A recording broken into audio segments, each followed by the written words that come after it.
Buddhism for Today, The Essential Wisdom of the Threefold Lotus Sutra by Nikkyo Niwano. Part 2, The Sutra of the Lotus Flower of the Wondrous Dharma, Chapter 1, Introductory. The meaning of the title of the sutra. Before exploring the Sutra of the Lotus Flower of the Wondrous Dharma, I would like to discuss its title. Generally speaking, the title of any sutra condenses its structure and content, articulating it in brief. The title of the Lotus Sutra, however, is wholly unique in encapsulating the profound meaning of the entire sutra and expressing it in so few words. The original title of the sutra, in Sanskrit, is Saddharma Pundarika Sutra. Kumarajiva translated this into Chinese as Miaofa Lianhua Jing.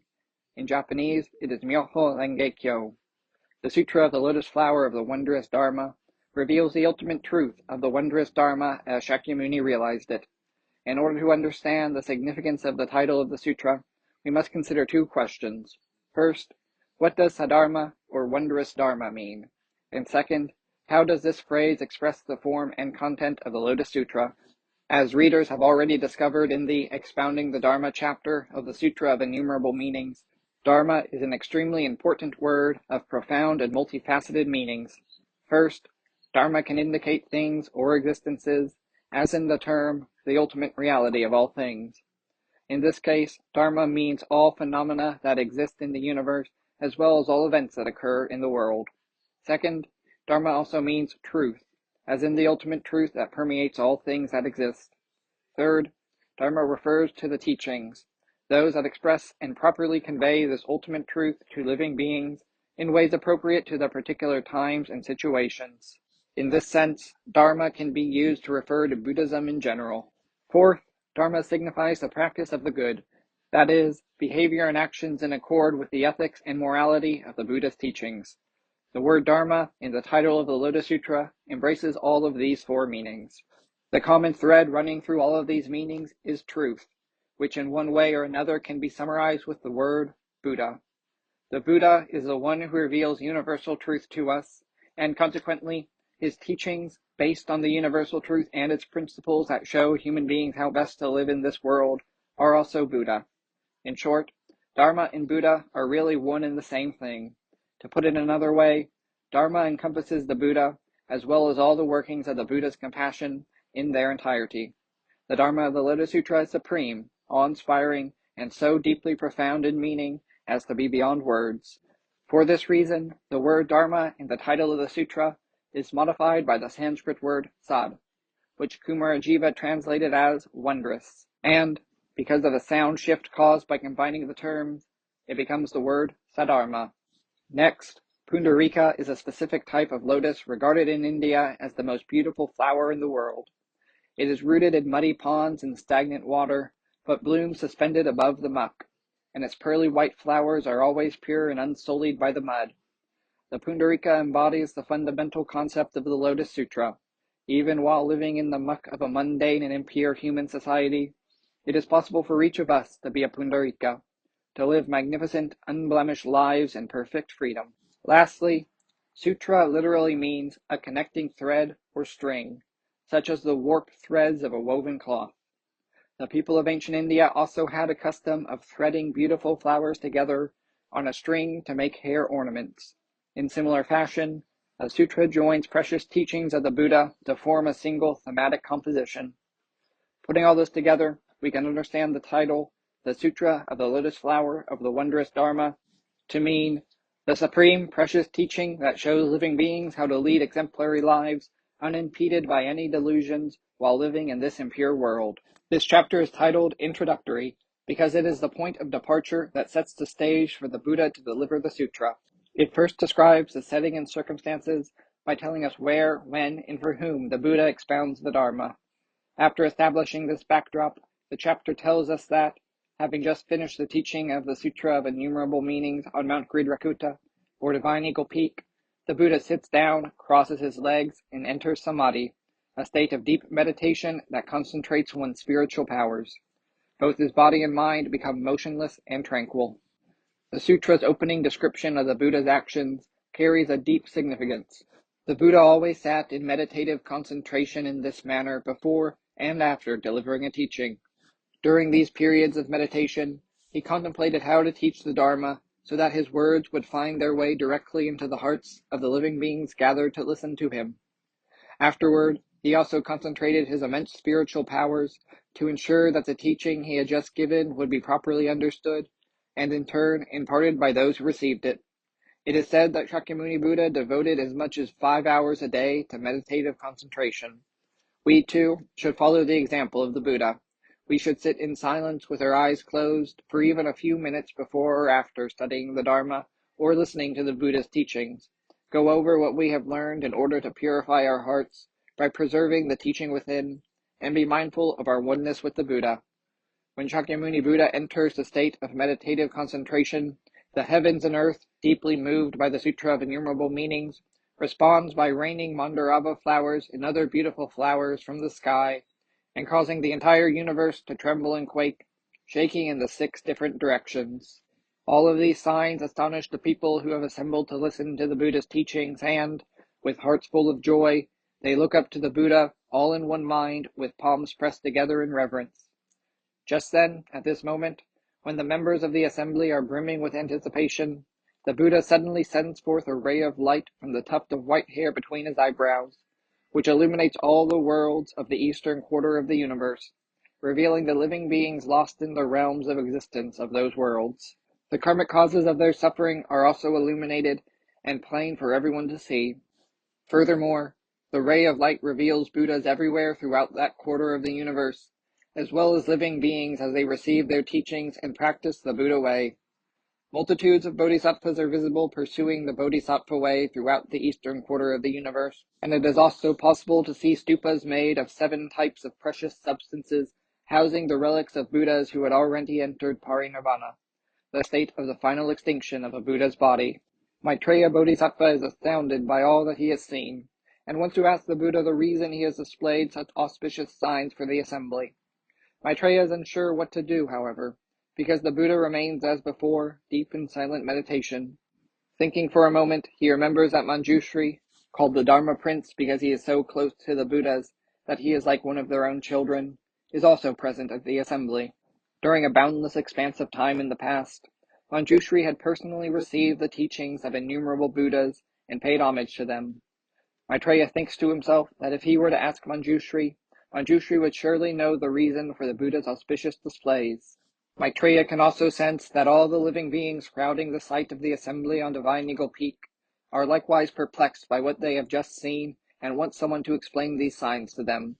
So Maitreya approaches Manjushri and asks, "What is the reason for this auspicious sign, this light that shines from the tuft of white hair on the Buddha's forehead? For what reason did the Buddha illuminate the boundless 18,000 eastern lands, revealing in detail the splendors of those Buddha domains?" Maitreya then rephrases his question in a type of poetic verse that speakers in sutras often use to restate what they intended to say. After listening to Maitreya's verse, Manjushri responds by facing Maitreya and the rest of the assembly and telling them the following story. If I am not mistaken, the Buddha is about to impart an extremely important teaching. When I was serving the Buddhas of the past, whenever any of them displayed this auspicious sign, they always followed it with a teaching of extraordinary importance. In the distant past, there was a Buddha called Light of the Sun and the Moon. This Buddha possessed perfect and faultless virtue. In sharing the true Dharma, his method of teaching gradually changed and evolved from the beginning, through the middle, and finally to the end of his career. But all of the teachings he expounded were always based on the one universal truth. That Buddha's teachings were profound, but he taught in ways that were extremely easy to understand. Not only was his Dharma absolutely perfect, pure, and wondrous, but it also commanded the power to lead living beings to cultivate all the good practices of the way. The Buddha Light of the Sun and the Moon had disciples wary of birth, aging, illness, and death, who sought to become Shravakas, that is, living beings who listened to the teachings and aspired to attain minds free of delusion. For those disciples, the Buddha Light of the Sun and the Moon explained the 4 noble truths, so that they would be free of suffering of birth, aging, illness, and death, and would ultimately attain nirvana, a state of mind unshaken by the changes that occur in the course of the lives of living beings. Furthermore, for those of subtle and delicate sensibilities who sought to become Pratyeka Buddhas, disciples who practice in order to attain awakening on their own by contemplating causes and conditions, the Buddha Light of the Sun and the Moon taught the 12 causes and conditions. For the Bodhisattvas who undertake many practices in pursuit of the highest wisdom, That Buddha led them to achieve supreme wisdom by teaching them the 6 paramitas, or 6 perfections. The 4 Noble Truths and the 6 paramitas teach living beings how to resolve the fundamental problem of suffering in daily life and attain complete peace of mind. Since these 2 tenets form the core of Shakyamuni's teachings, we will explore them in considerable detail. The 4 Noble Truths. Practicing the 4 Noble Truths entails realizing 4 essential principles: the truth of suffering, the truth of the cause, the truth of extinguishment, and the truth of the path. Truth, in the sense used here, means making clear or discerning clearly. The truth of suffering tells us that for those who have not heard the teachings of the Buddha and put them into practice, this life and everything in this world is characterized by suffering. Human life is filled with spiritual, emotional, physical, economic, and many other forms of suffering. Realizing the truth of suffering means that instead of making half-hearted and ultimately unsuccessful attempts to run away from our suffering, we turn and face it in order to fully understand it. The truth of the cause involves reflecting on suffering, seeking out the reasons it occurs in life, and then clearly understanding those reasons. The causes of suffering are understood by applying the teachings of the 12 causes and conditions and the 10 suchnesses, a descriptive analysis of the ultimate reality of all things. Both are discussed in Chapter 7, the parable of the conjured city.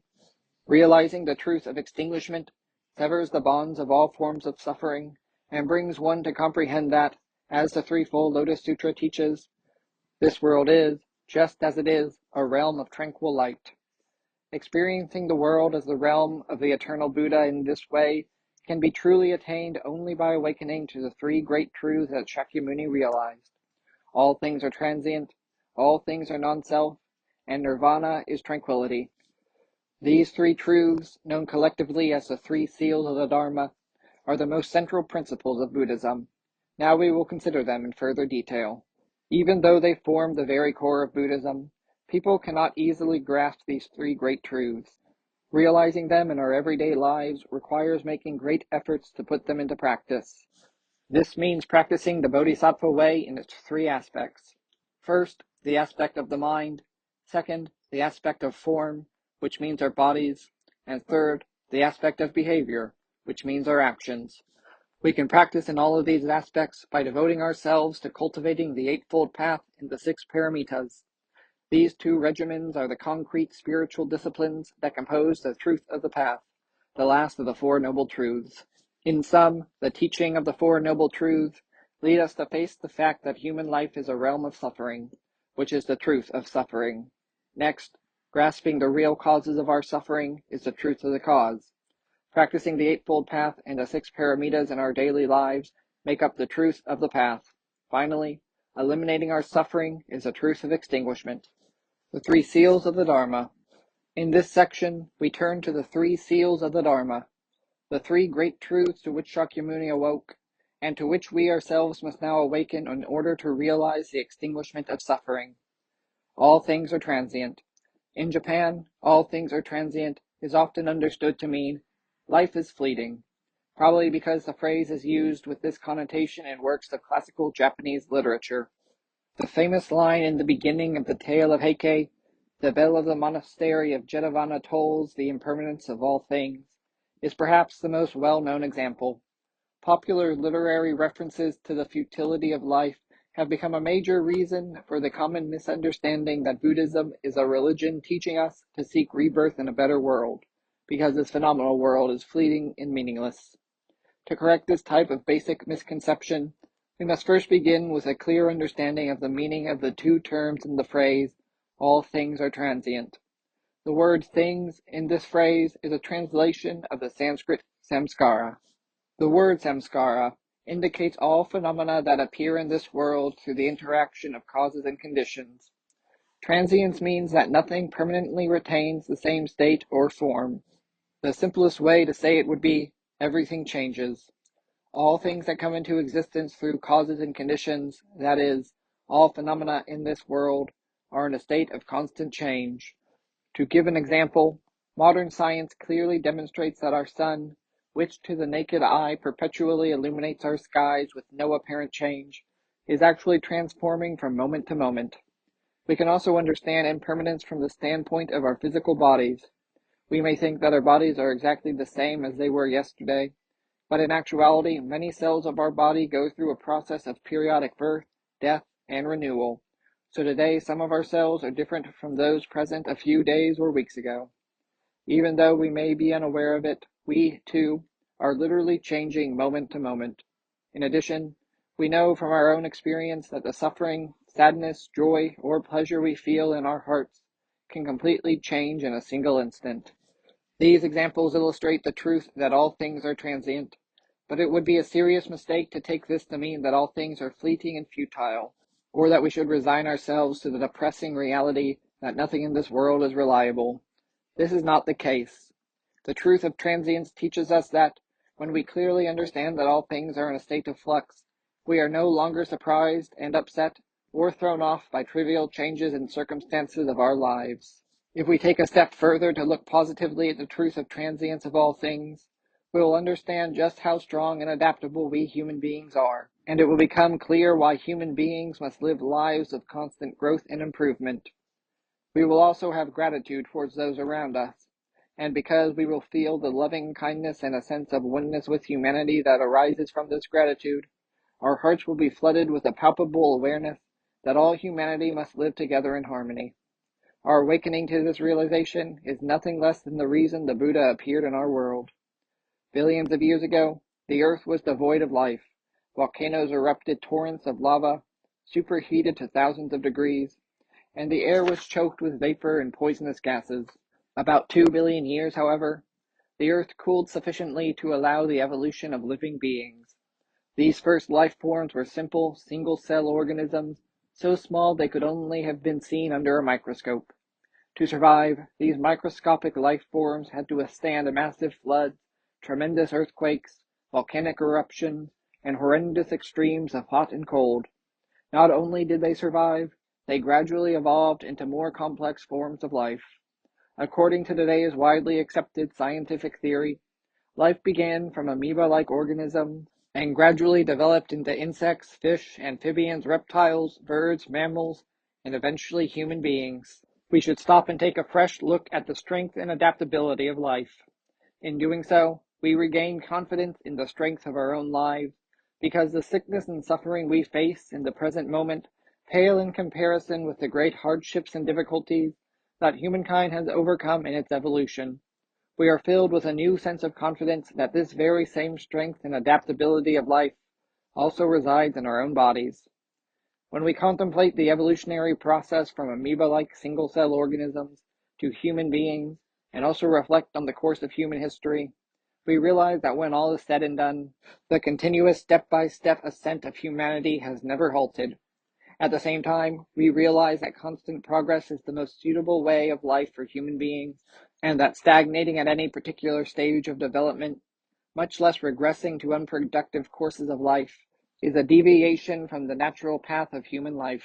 If we can grasp this truth, we will know in our hearts that from moment to moment we should be continuously advancing toward a human ideal, and, indeed, that doing so is entirely natural for us.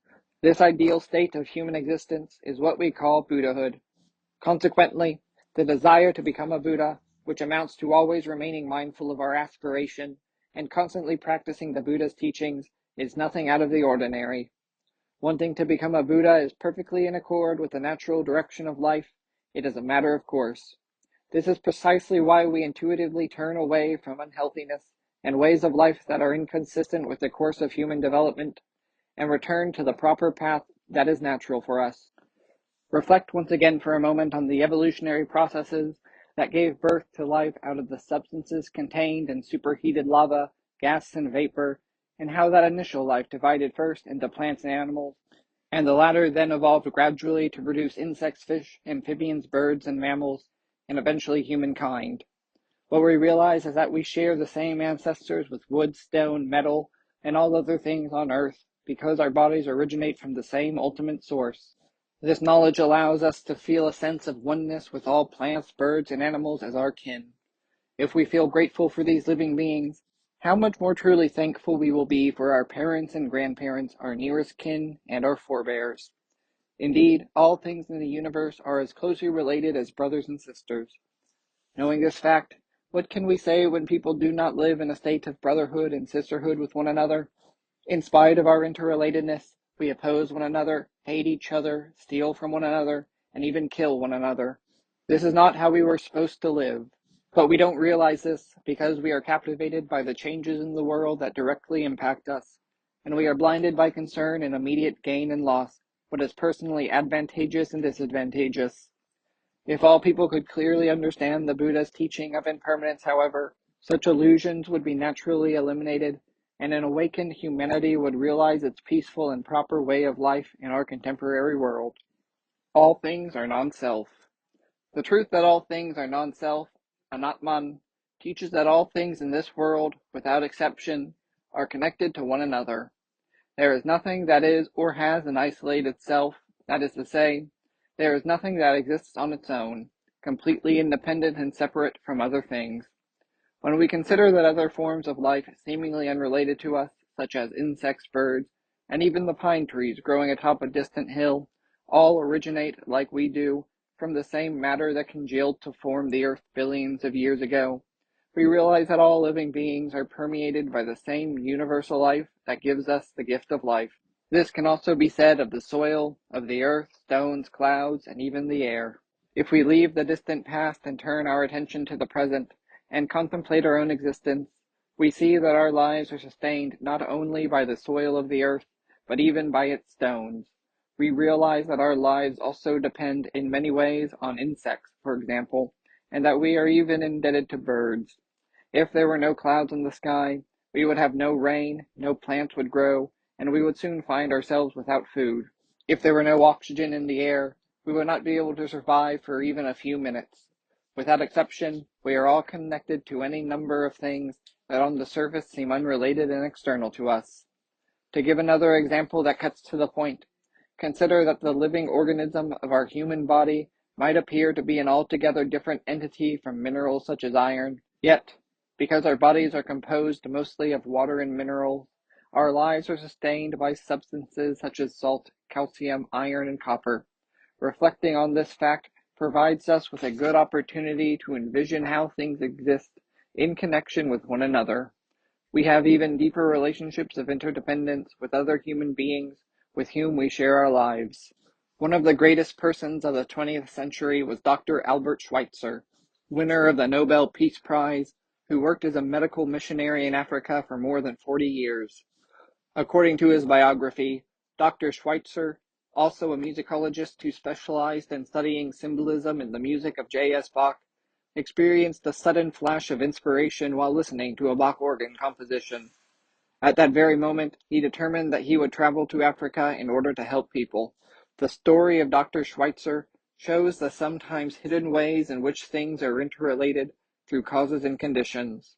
Bach, who died more than a century before Dr. Schweitzer was born, could never have even dreamed of the connection between himself and the people of Africa.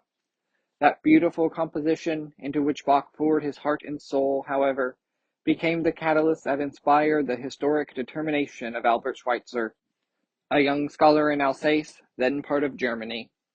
This is but one example of how the connections of normally unseen human relationships spread out across our world like the mesh of a net that embraces all humanity. We can easily imagine how much more closely the mesh of interconnectedness links people of the same place and time. Perhaps economic interrelatedness provides the best practical examples of how relationships that may appear superficial are actually much more deeply interwoven. Take, for instance, the question of who we pay our taxes for. Who benefits from the health insurance premiums that healthy people pay? Who pays the unemployment insurance benefits that the unemployed receive? And who are the unemployed that benefit? In the final analysis, the beneficiaries include those in our own families and communities and, by extension, us. These unseen and seldom noticed connections are so numerous they defy the imagination. We are all interconnected by inseparable bonds, and, if we trace them to their source, we will realize that we exist because we are permeated by the same universal life. In spite of this interconnectedness, we oppose one another, fight one another, steal from one another, and sadly, in the end, kill one another because we are dominated by our self-centered egos, and live for our own short-term gain. This is the important reason we must awaken to the truth that all things are non-self and nothing exists on its own, completely independent and separate from other things. If our understanding progresses another step further, we will also realize that stagnating in any particular state or reversing our development is an offense against human nature, or evil, because doing so goes against the steady course of natural human progress. According to the teachings of Buddhism, offenses and evil are without any substantial existence, but should be understood to indicate either standing still or reversing the course of the natural path of individual and collective human progress. Therefore, the moment we let go of this negative energy, delusion in Buddhist terms, that stalls the natural momentum of human progress, the darkness of evil vanishes because light from the brilliant rays of the Buddha wisdom is revealed to us.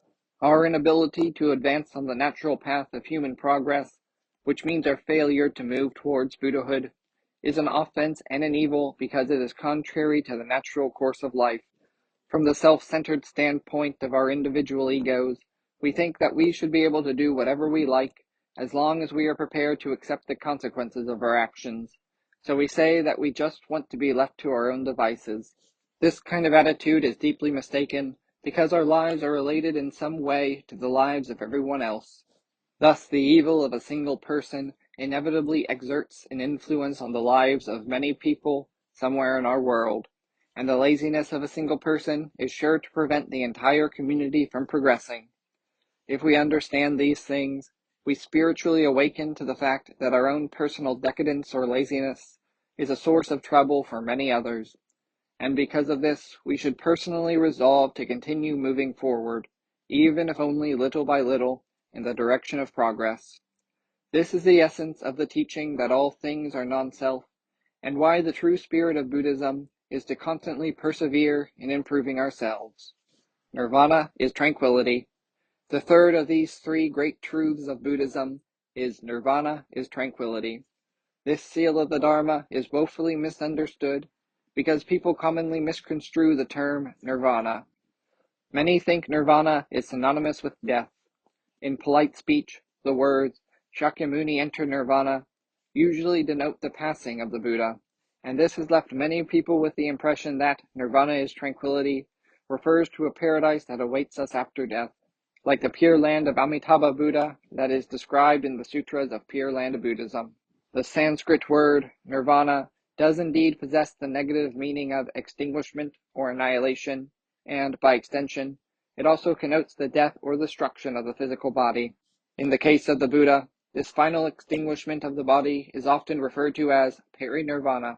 At the same time, however, nirvana also means tranquil extinguishment, a state of existence we attain by extinguishing all our delusions, and this is how Shakyamuni Buddha used the word in his teachings. In the truest sense, nirvana means a state attained by completely blowing out the flame of delusion and achieving permanent freedom from the confusion they cause. Accordingly, the words Shakyamuni entered nirvana properly refer to the awakening he experienced when he attained the way, not his passing. The truth that nirvana is tranquility teaches us that we can completely eliminate the sufferings of human existence and obtain peaceful and tranquil lives precisely when we completely extinguish our delusions by blowing them out like the flame of a candle. How can we reach this state of nirvana and live in tranquility? The only way is to realize the other two truths that make up the three seals of the Dharma. All things are transient and all things are non-self. The reason we are troubled by the sufferings of human life is that we forget that all things are transient and that all things constantly change according to the workings of causes and conditions. We are captivated by the circumstances of the moment and blinded by concern with immediate gain and loss. But if we study the way to Buddhahood and cultivate its practices, truly awakening to the truth that all things are transient, we will be able to maintain a tranquil state of mind that remains unperturbed no matter how immediate circumstances change. This is living the state of nirvana is tranquility. Sometimes we are troubled by shortages of material goods, problems at our jobs, or interpersonal conflicts and disputes, which are, in basic terms, caused by an imbalance between ourselves and physical things, as well as a lack of harmony between ourselves and others. Why do we find ourselves in disharmony with one another? It is because either we did not know the truth that all things are non-self to begin with, or we have forgotten it entirely. When we remember that all phenomena and the entirety of humankind are permeated by the one universal life, interconnected in unseen ways, we are moved to abandon our petty sense of self. If this becomes a deep desire to benefit both ourselves and others, we will naturally harmonize ourselves with them. When we achieve such harmony, the result is uninterrupted peace of mind, because we no longer experience excess and deprivation, or struggle and friction with those around us. This sense of emotional and mental well-being is also, nirvana is tranquility, an ideal state achieved only by realizing the other two seals of the Dharma. All things are transient, and all things are non-self. The specific lifestyle and methods we need to practice in order to achieve this state of emotional and mental well-being that we call nirvana is tranquility are illustrated by the Eightfold Path and the Six Paramitas. Since these two teachings are inseparable from the Four Noble Truths, an explanation follows. The Eightfold Path. The Eightfold Path consists of 8 elements: right view, right thought, right speech, right action, right livelihood, right effort, right mindfulness, and right concentration. Many of the precepts and teachings that appear in Buddhist sacred texts are numbered in this manner because people did not set down the teachings in writing in the age when Shakyamuni was teaching in India, and so Shakyamuni often numbered his teachings in order to make them easier to remember. This technique demonstrates Shakyamuni's consideration for his listeners and disciples, and there is no need for us to get caught up in the numerical specifics. We should concern ourselves with the content of the teachings. Those who have difficulty remembering the Eightfold Path might find it easier to recall by dividing it into 4 parts. The first is its basic purpose, which is to inspire the proper mind of faith based on the knowledge and insight of the Buddhas, the wisdom that understands the ultimate reality of all things, right view. The second part includes guidelines that show the proper frame of mind for living everyday life, right thought. The third explains the appropriate conduct of our daily lives, right speech, right action, and right livelihood. The fourth illustrates the proper way to practice the Buddha's teachings, right effort, right mindfulness, and right concentration. As I use them, the words right, proper, and appropriate do not indicate moral judgments, but that something accords with the universal truth taught by the Buddha. Ways of seeing, thinking, and acting that accord with the truth are right, and moreover, they are in harmony with their environment. So, in this context, right also means harmonious. Furthermore, right ways of seeing, thinking, and acting that are in accordance with the truth and harmonious with their environment are always well matched to the end sought. Hence, right also means something well fitted to achieving our intended outcomes. Right view means to abandon egotistical ways of looking at things and follow the Buddha's way of seeing things from an impartial perspective. In the final analysis, right view is nothing more or less than casting aside our egos by taking refuge in the Buddha. Right thought means considering things properly from a wide perspective without any prejudiced inclination towards one's own standpoint. Thinking in this way entails casting aside the 3 evils of the mind, or 3 unwholesome states of awareness, and in their place, thinking about things with the broad-minded and benevolent mind of the Buddha. Specifically, the 3 evils of the mind are 1. Greed or coveting, which is the selfish desire for one's own profit alone. 2. Anger, the rage experienced when things don't turn out as one wants. And 3. Malice, the result of our looking at everything from the perspective of our petty sense of self. Right speech means speaking appropriately in our daily lives by avoiding the 4 evils of the mouth. 1. Lying, which means speaking falsely. 2. Speaking frivolously, that is, deceptive flattery. 3. Speaking ill of others, which is making derogatory remarks to or about others. And 4. Speaking with a double tongue, or planting the seeds of disharmony. Right action is daily conduct in accordance with the Buddhist precepts that morally guide our behavior. Principally, this means living pure daily lives by refraining from the 3 evils of the body. 1. Killing or taking animal or plant life unnecessarily or simply for pleasure. 2. Stealing. And 3. Improper or irresponsible sexual conduct. Right livelihood means to secure such necessities of life as clothing, food, and shelter in a proper way. This means refraining from earning our livelihood through work that causes trouble for others, or vocations that are not socially responsible. Instead, we should live on a justifiable income obtained through work and careers that are consistent with the truths of the Buddha and beneficial to society. Right effort is to consistently engage in proper conduct without neglect or straying from the way. This means never wasting energy on idle diversions and avoiding all manner of unwholesome behavior, such as the 3 evils of the mind, the 4 evils of the mouth, and the 3 evils of the body, mentioned above. Right mindfulness means to practice the way in the same state of mind as the Buddha. It is especially important to recognize that we cannot attain the same right mind as the Buddha unless we have a proper attitude toward not only ourselves, but also other people and, still further, toward all phenomena and events in our lives. If we withdrew from others because we care only about safeguarding our own right mindfulness, we will end up socially isolated, stubborn, and smug.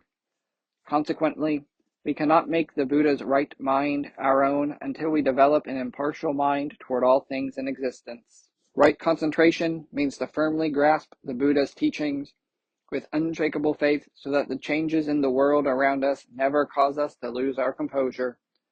In effect, this means practicing the true Dharma of the Buddha with consistency through thick and thin. Taken together as an integrated whole, the elements of the Eightfold Path constitute a roadmap for living our daily lives in a right way that is in accord with the truth. The 6 paramitas. The 6 paramitas, or 6 perfections, are the standard ideal of behavior that bodhisattvas strive to attain through the cultivation of spiritual practice. These 6 paramitas are generosity or donation, dana, precept keeping, sila, forbearance, santi, diligence, virya, meditation, dhyana, and wisdom, prana. In Mahayana Buddhism, a bodhisattva is commonly understood to be a practitioner of the Buddha's teachings who, unlike the Shravakas and Pratyeka Buddhas discussed earlier, not only seeks to extinguish his or her own delusions and suffering, but also works to liberate others. Therefore, the aim of supporting others on their path to liberation is the basic premise of the 6 paramitas. The first of the 6 paramitas is generosity, also referred to as donation or giving. There are 3 types of generosity. 1, donating material wealth. 2, donating the Dharma. And 3, donating physical labor. To donate material wealth is to give others money or material goods. Donating the Dharma means kindly sharing Buddhism with others. Donating physical labor means alleviating the anxiety and suffering of others through the effort of one's own physical labor. Everyone can practice at least one of these forms of generosity, no matter what their economic circumstances. Someone of meager means, for instance, is capable of giving even a little something to those worse off or contributing to the public good if they have the will to do so. Likewise, someone so impoverished that they are incapable of donating material wealth can help others and society by offering the sweat of their brow. If we are incapable of physical labor or have no money, we may possess some specialized knowledge or wisdom we can share. Even people of the humblest circumstances can donate the Dharma by sharing experiences or teaching things as mundane as cooking or how to change a tire. All of these can be ways of sharing Buddhism with others. There is nothing better for us than practicing all 3 kinds of generosity. The key, however, is to be useful to others by practicing at least one kind of generosity within the limits of one's abilities. Regardless of which kind we undertake, generosity is the primary prerequisite or first condition of bodhisattva practice. The second of the 6 paramitas is precept keeping. This paramita teaches us that in order to truly liberate others, we must remove our own delusions and suffering by following the ethical guidelines for behavior established by the Buddha and perfecting ourselves by leading ethical lives. We should not, however, fall under the mistaken impression that we are incapable of helping others find their way just because we have not fully perfected ourselves. On the contrary, we cannot possibly perfect ourselves if our own efforts to lead ethical lives shut us off from other people. A major point of precept keeping is to devote ourselves to others. The more we devote ourselves to others, the more we improve ourselves, and the more we improve ourselves, the more we can devote ourselves to others. Each perpetually reinforces the other in a beneficial cycle. The third paramita is forbearance, a quality that is especially important for people today. Shakyamuni embodied all manner of virtues and became a Buddha through constant practice, so it might be irreverent to diminish the magnificence of Shakyamuni by emphasizing one of his virtues at the expense of the others. The greatest virtue of the Buddha, however, seems to have been his broad-minded forbearance and generosity of spirit. No matter which biography of Shakyamuni or which sutra we look at, we never read that he became angry or lost his patience. Even in situations where it might have seemed natural, he never became even the slightest bit annoyed with people. However severely he was persecuted, and no matter how coldly some disciples turned their backs and abandoned him at times, Shakyamuni responded by feeling even more empathy and compassion for them. If a person were to ask me to describe Shakyamuni's character in purely human terms by using only a few words, I would respond with absolute acceptance. I think no action pains the Buddha more than when we take out our anger and resentment on somebody else when something infuriates us. Above all else, the Buddha wants all of us to stop treating each other this way. Simply put, forbearance is broad-mindedness and generosity of spirit, which in essence means not becoming angry. As we advance in our cultivation of bodhisattva practice, we cease being angry or resentful, not only toward other people, but also toward any phenomena or situation that exists. For example, we all tend to complain about the weather when it rains, and grumble about the dryness and dust during an extended spell of hot, arid weather. But because of our perseverance in practice, we relax and become more accepting of things. Then we can feel thankful for both the rain and the sunshine, because our minds are no longer hostage to the changes in the world around us. When we progress still further, not only do we cease being angry or resentful towards those who hurt, humiliate, or betray us, but in affirmative terms, we even come to aspire to liberate them. In addition, when we have progressed this far in our practice, we also reflect intently on our own conduct without the praise and flattery of others going to our heads. We maintain a humble heart and an unassuming demeanor, never feeling superior to others just because things are going well for us.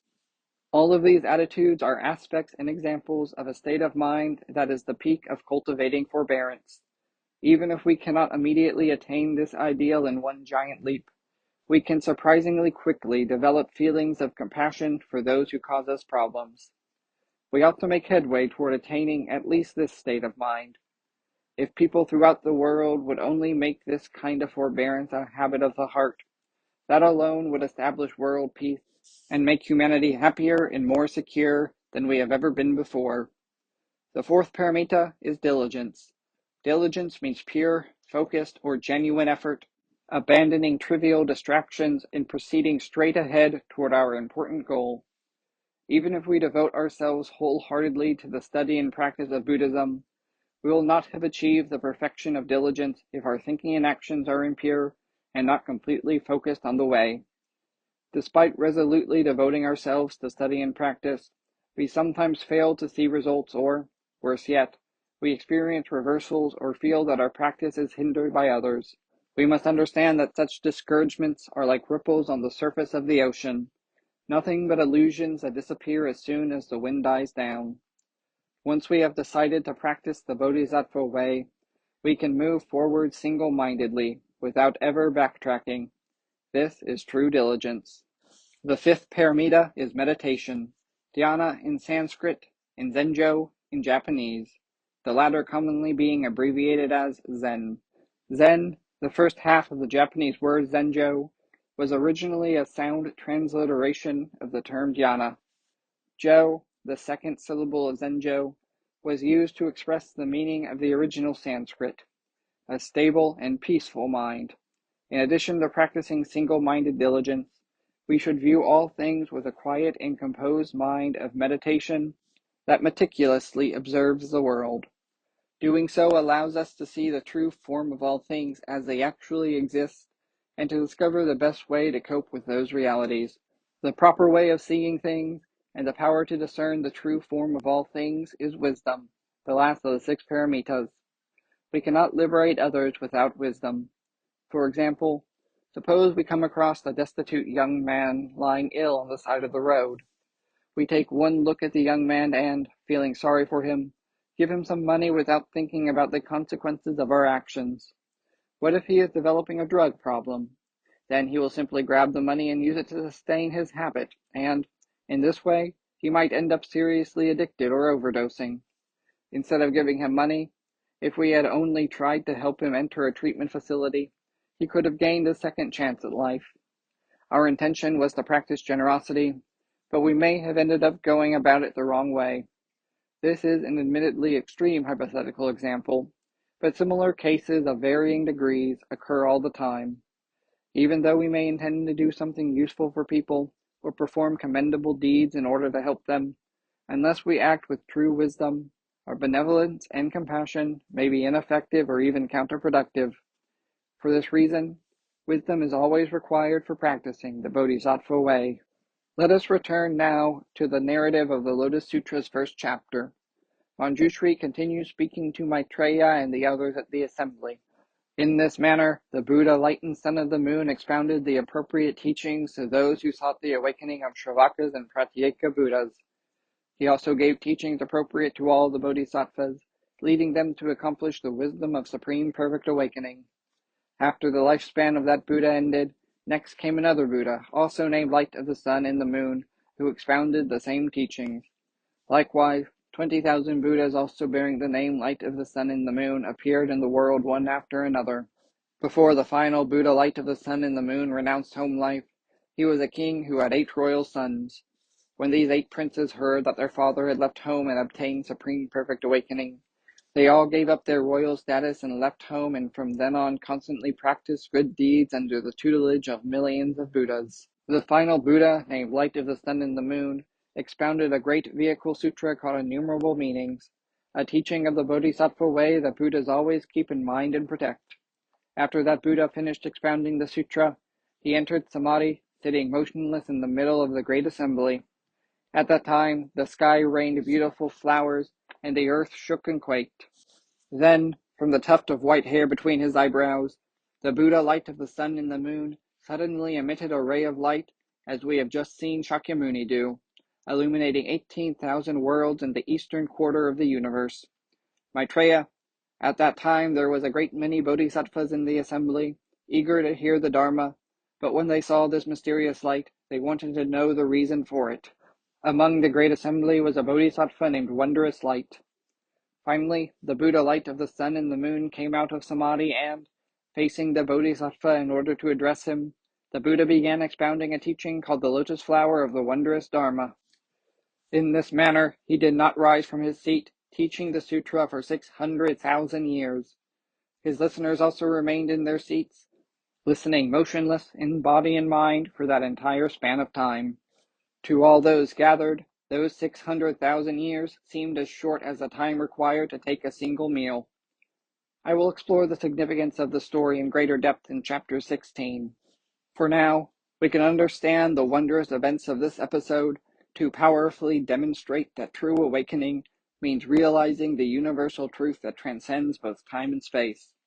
Manjushri continues, after he had finished expounding the Dharma, the Buddha, Light of the Sun and the Moon, declared to all in the assembly, today at midnight I will part company with all of you.